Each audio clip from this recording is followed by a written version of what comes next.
Bon les gars, je vais surtout aujourd'hui faire de la sensibilisation sur les arnaques, sur deepfake, sur le face swapping, où est-ce qu'on peut les vendre, etc. Mais je dois vous avouer les choses, YouTube devient de plus en plus dur avec nous. C'est-à-dire que j'ai fait 6 vidéos aujourd'hui. J'ai essayé de faire 6 vidéos à vous proposer et à chaque fois, j'ai ceci. Alors attention, vous êtes en train de vous dire, pour ceux qui s'y connaissent un peu, juste il te coupe la monétisation, c'est pas trop grave. Non, ça va plus loin que ça parce qu'en fait, il va te laisser poster du coup la vidéo. La monétisation sur une chaîne aussi petite que moi et tout, ça change rien, donc on s'en fout. Je gagne 1 euro peut-être par vidéo, 2 euros maximum par vidéo, donc c'est pas ça qui change grand chose. Et donc du coup, en fait, le truc est l'après-coup, c'est surtout ça, le rappel. Ces résultats ne sont pas définitifs, des problèmes ultérieurs pourront avoir un impact sur votre vidéo, et c'est-à-dire qu'en fait, il pourra après la catégoriser comme non publiable finalement et donc me mettre un strike. Et ce que j'ai déjà eu, parce que je vous parle d'expérience, et donc là je vous montre le 8 juillet et bien tout simplement ce que j'ai eu. J'ai eu ici donc mise en garde reçue le 8 juillet, c'est ça, oui c'est bien ça. Et voyez, et donc c'est la même chose. D'abord il te dit c'est juste pas de rémunération et puis il te met un strike. Moi je suis déjà à mon deuxième d'expérience. Si ça continue, ma chaîne, elle saute, d'accord? Et donc, à ce moment-là, voilà. Donc, comme ça, vous êtes au courant. Si vous voulez, je vais vous montrer un maximum de choses aujourd'hui, mais si vous voulez avoir accès à toutes les formations que certains vendent à 50, à 100, à 200, à 300 euros, c'est de la pure arnaque. Je vais vous expliquer dans la vidéo ici pourquoi. Mais vous aurez formation sur l'OFM classique, formation OFM AI, formation également sur les deepfakes également sur les fruits qui n'ont pas de peau, pour parler en code fruits. Faites la translation vers un code humain et vous aurez compris ce que je voulais dire. Vous avez également les tutos d'installation. Vous avez un Discord avec plus de, faut quand même le dire, quasiment 2000 membres, on y est bientôt, et donc on a un chat, on a un forum que je vais éviter de développer parce que parfois il y a des vidéos et des photos qui sont visibles directement et surtout des photos et c'est pas évident. Bref, tout cela bien sûr pour 3 euros, c'est le tips pour remercier l'effort que je fais pour vous transmettre les choses gratuitement, mais il y a YouTube qui me casse tout quoi, donc bon c'est un peu compliqué. Malgré tout, le deepfake, première question que certains se posent, est-ce que c'est légal, est-ce que c'est pas légal, qu'est-ce qui se passe, etc. Premièrement c'est illégal, mais par contre les gens ne le prennent pas au sérieux. Oui c'est illégal, mais qu'est-ce que je peux finalement avoir comme sanction, voilà. Bon, en gros, je te le dis, et je te le lis dans un article qui date d'avril 2024 sur ici, c'est quoi, BFM TV. Dans le détail, l'auteur d'un deepfake, sans le consentement de la personne visée, risquera jusqu'à 2 ans de prison, c'est ça, d'emprisonnement, et 45 000 euros d'amende. Si le deepfake est à caractère, je vais pas le lire, vous avez vu pourquoi, d'accord? Je peux pas lire des trucs comme ça, le dire tout haut. La sanction montera à 3 ans d'emprisonnement et 75 000 euros d'amende. Donc ici, maintenant, t'as averti. Ça ne veut pas dire que tu vas être pris, mais tu as des chances d'être pris. Et si tu es pris, c'est ça que tu risques, bien entendu. Donc, fais attention à toi. C'est-à-dire aussi, tous ces petits influenceurs qui te vendent, des formations à des prix hallucinants et qui ne valent d'ailleurs pas ce prix-là. C'est pour ça que chez nous, c'est à 3 euros tout. Ils vont modifier leur page, d'accord? Je vais la relancer. Ils vont modifier leur page, tout simplement, devant tes yeux, ébahis. En fait, tu verras des chiffres qui sont complètement faussés. 2 façons de le modifier. Soit, tu fais inspecter directement ici, tu vas ensuite le code ici et tu vas chercher la section à modifier. Tu mets par exemple, on a un chiffre abusé, j'ai gagné carrément 85 600 et quelques dollars pendant cette période de temps qui est très faible finalement, et donc je suis un champion et je peux tout changer de la page, d'accord? C'est important de le comprendre. Je peux également le changer de manière encore plus simple en passant directement par la commande en elle-même, alors que je me trompe pas, je prends mes petites notes pour pas me tromper, de commandes à mettre, mais c'est tout simplement. Alors, je fais ça, mais c'est pas pour que de ton côté, tu crées des arnaques, d'accord? Je fais ça pour que, tu sois sensibilisé aux arnaques, que tu saches comment, finalement, on fait, et donc que tu tombes pas dans le panneau, parce que quelqu'un qui ne sait pas que c'est possible, c'est quelqu'un qui du coup peut se faire avoir facilement, alors que clairement en fait c'est que de l'arnaque et c'est dommage, d'accord? Donc là je viens d'activer le changement automatique finalement, c'est-à-dire simplifié sur ma page,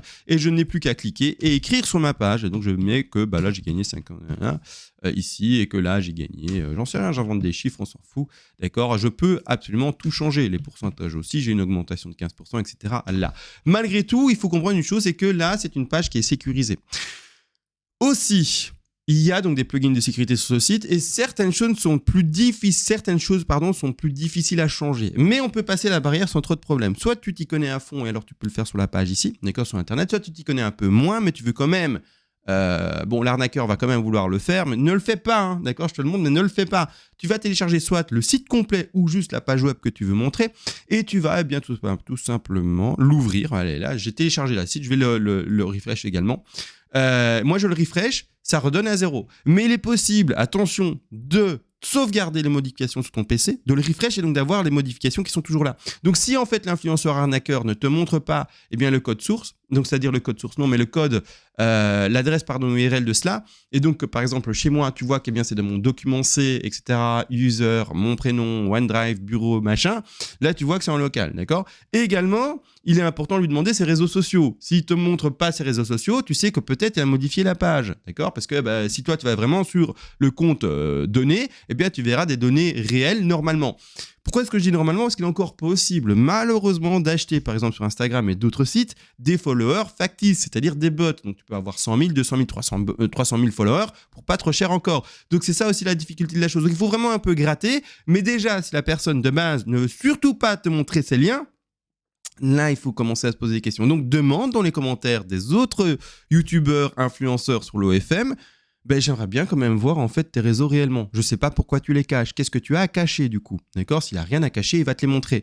Et surtout, essayer de voir si tout est crédible. S'il a 300 000 followers, mais 15 likes sur ses photos, c'est qu'il y a un souci aussi. Donc, il faut essayer de voir la crédibilité du truc parce qu'il a peut-être acheté également des followers qui sont complètement factices. Donc ça, il faut le comprendre. Et si, donc je le disais, sur le site internet, il y a un souci de ce côté-là. Et ceux qui se disent, il suffit de refresh la page internet et ça se relance. Non, il y a des plugins à installer. Là, il suffit de s'intéresser un tout petit peu. Des plugins, j'ai mis plugins, mais c'est pas des plugins, c'est des extensions, à installer qui vont te permettre d'enregistrer la page internet, de refresh la page internet et de garder les infos que tu as modifiées. Ça existe, c'est fou, mais ça existe. Là, je l'avais installé et puis je l'ai désinstallé comme un idiot.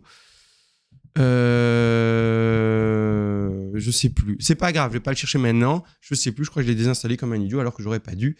Mais je l'ai déjà montré en démo dans les vidéos précédentes. Donc ça. Et aussi du coup, certains sites, par exemple FanView en fait partie, va sécuriser un tout petit peu plus son site et donc on va avoir des difficultés parfois à changer certaines choses, par exemple les couleurs, etc. Donc pour modifier les couleurs, tout simplement, on va en local et je vais aller chercher la couleur que je veux modifier. Je sais pas, le top ici, on va modifier la couleur du top, hein, d'accord? Et je vais aller dans le code là à droite, je vois que ma couleur, il est là, je la sélectionne et je vais changer sa couleur. Je vais mettre en un beau rouge, d'accord? Je suis le top ici, d'accord? Alors je vais modifier également. Je peux le modifier par le code ou je peux aussi le modifier en HTML. Hein, vous l'avez vu. Et je vais dire que je suis dans le top 06. Voilà, je suis dans le top 06, c'est très bien, on est tous contents. Je fais partie du top 06. Je peux aussi modifier tout. Mais quand je vous dis tout, c'est les graphiques et tout. Hein, c'est pas un peu, hein, d'accord? Donc ici, je vais également inspecter ça. Et je vais modifier la couleur. Je vais modifier la couleur de ça. Où est la couleur de ceci? C'est du gris. Donc on va la trouver ici. Hop, je vais là-dedans, je vais ici, je vais là, et alors je mets une couleur qui ressemble à la réelle. Voilà, et vous voyez, et je peux modifier tout. J'ai déjà montré ça juste avant. La même chose, je peux également mettre le mode, c'est quoi le mode? C'est document.design mode égale on, et puis je peux y aller et je modifie tout à la main ou également dans le code source directement ici, comme vous le voyez. Rien de compliqué, je retire après ça, je fais un beau screen, je vous le montre. Ah, je suis top 06, machin, et je suis trop content. Et vous, vous allez voir ça et vous allez dire, je vais lui acheter ses formations à 500 parce que lui, il y arrive, il a la compétence. Il n'y a pas de compétences, il y a une compétence informatique. Voilà. Et il vous a menti en changeant ça. Voilà. Et il vous montre jamais son Instagram, il vous montre jamais le TikTok, il vous montre jamais sa page FanView, Uncove, OnlyFans, tout ça. Mais il vous montre que juste les pages modifiées et c'est trop bien. D'accord? Et n'oubliez pas, il peut refresh la page aussi et l'avoir sauvegardée et que ça reste. D'accord? Moi, en local, je peux également sauvegarder mes modifications et que ça reste. D'accord? Ne vous dites pas que c'est pas parce que vous ne savez pas que ça n'existe pas. D'accord? C'est juste ça. Vous ne savez pas que c'est possible, mais c'est pas parce que vous pensez que ce n'est pas possible que ce n'est pas possible, d'accord? Donc ça, c'est fait. Et malheureusement, j'aurais voulu vous montrer aujourd'hui du face swapping, du deepfake, etc. Mais je peux pas le faire parce que vous l'avez vu, les avertissements que j'ai au début de vidéo, voilà, ma chaîne elle va sauter si je continue comme ça. Malgré tout aussi, où est-ce qu'on peut vendre son deepfake? Parce que vous l'avez vu, c'est illégal. C'est illégal. N'allez pas, et étonnamment, sur les sites que je montre là, Uncove, n'y allez pas. FanView, n'allez pas sur Uncove, n'allez pas sur OnlyFans, n'allez pas sur tout ça, d'accord? Parce qu'ils sont déjà pas très nets, je vous le dis tout de suite. Il y a pas mal de gens qui, sur le Discord, témoignent. J'ai essayé de retirer mes sous, mais j'ai pas pu. C'est un peu dommage, tout ça, comme expérience. Et donc, où est-ce qu'on va? On va aller sur Telegram. Ça y est, mais Discord, Telegram, je me perds parfois. On va sur Telegram. Sur Telegram, je vous le montre et je vous montre comment on fait ici, d'accord? Tout simplement. dans la formation OFMRI. Là, je vous prends main par la main, je vous dis comment on crée le Telegram, comment on fait un canal privé Telegram, comment est-ce qu'on fait du pay-per-view également, c'est-à-dire qu'en fait, l'accès au Telegram sera payant de manière mensuelle, mais en plus de ça, dans ce Telegram, dans ce groupe-là privé, les gens ne pourront pas écrire, ça il faut comprendre, il n'y aura que vous qui pourrez envoyer des vidéos, des photos, etc. Et en plus de ça, eh bien en fait, ça sera flouté si vous le désirez. C'est-à-dire que pour déflouter la photo ou la vidéo, eh bien il faudra payer. Donc pour rentrer sur le Telegram, il paye un abonnement mensuel. Et pour débloquer les photos que vous y mettrez, il paye également bien l'accès à bien cette photo-là. Comme ça, vous savez tout. Malheureusement, je vous l'ai dit, c'est toute l'honnêteté. Aujourd'hui, j'ai essayé de vous montrer tout. Ah ben j'ai vraiment pas pu, d'accord. Comme ça vous êtes tout courant. Je vous fais des bisous, on s'attend sur le Discord, d'accord. 3 €, c'est rien, d'accord. C'est le petit, finalement la petite pièce dans le chapeau pour le fait de créer cette communauté, le fait de modérer cette communauté, le fait de faire des vidéos pour que ces communautés grossissent, bien entendu parce que cette vidéo permet de faire grossir et connaître ce Discord et c'est tout l'objectif qu'il devienne le plus gros finalement lieu d'échange pour les gens qui sont intéressés par l'intelligence artificielle et plus spécifiquement ici, bien sûr, sur les influenceuses artificielles. Allez, je vous laisse, ne vous faites pas arnaquer, j'essaie de vous sensibiliser un maximum et sur ce, ciao.